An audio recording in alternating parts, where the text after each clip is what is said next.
Hello மக்களே, இன்னைக்கு நம்ம என்ன பார்க்க போறோம் அப்படின்னா சிக்கன் பாப்கார்ன் எப்படி பண்ணலாம் தான் பார்க்க போறோம். ஆல்ரெடி ஹாப்பி ப்ராடக்ட் மூலியமா நம்ம ஒரு டிஷ் பண்ணியிருந்தோம். சேம் ப்ரொசீஜர் தான். அந்த பவுடர்ல மேரினேட் பண்ணிட்டு நெக்ஸ்ட் அந்த பவுடர்ல கொஞ்சம் வாட்டர் ஆட் பண்ணிட்டு நல்லா மேரினேட் பண்ணிக்கணும். இதுதான் மெயின். நல்லா மேரினேட் பண்ணிட்டு ஒரு 10 to 20 மினிட்ஸ் நல்லா அப்படியே ஊற விட்டுருங்க. நெக்ஸ்ட் அந்த ஊறின சிக்கனை ஒவ்வொரு பீஸா எடுத்து திரும்ப அந்த பவுடர்ல ஒரு தடவை போட்டு மேரினேட் பண்ணுங்க. ஏன்னா ஒவ்வொன்றா போட்டு எடுத்தா தான் உங்களுக்கு நல்லா வரும். மொத்தமாக போட்டிங்கன்னா அப்படியே அந்த வாட்டரோட சேர்ந்து கொலாப்ஸ் ஆயிரும். ஒவ்வொன்றா தனித்தனியா எடுத்து எல்லாத்தையுமே போட்டு வச்சுக்கோங்க. அப்பதான் உங்களுக்கு பொரிக்கும் போது கொஞ்சம் ஈஸியா இருக்கும். இப்போ ஒவ்வொன்றா மேரினேட் பண்ணதை எடுத்து அப்படியே ஒரு கடாயை சூடு பண்ணி அதுல பொரிச்சு எடுக்க ஆரம்பிங்க. அப்படியே நல்லா அழகா வரும்.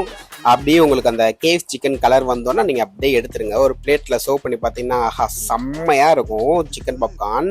கடையில் டேஸ்ட் எப்படி இருக்குமோ அதே மாதிரி தான் இருக்கும். நீங்களும் ட்ரை பண்ணி பார்த்துட்டு எப்படின்னு சொல்லுங்கள். தேங்க்யூ.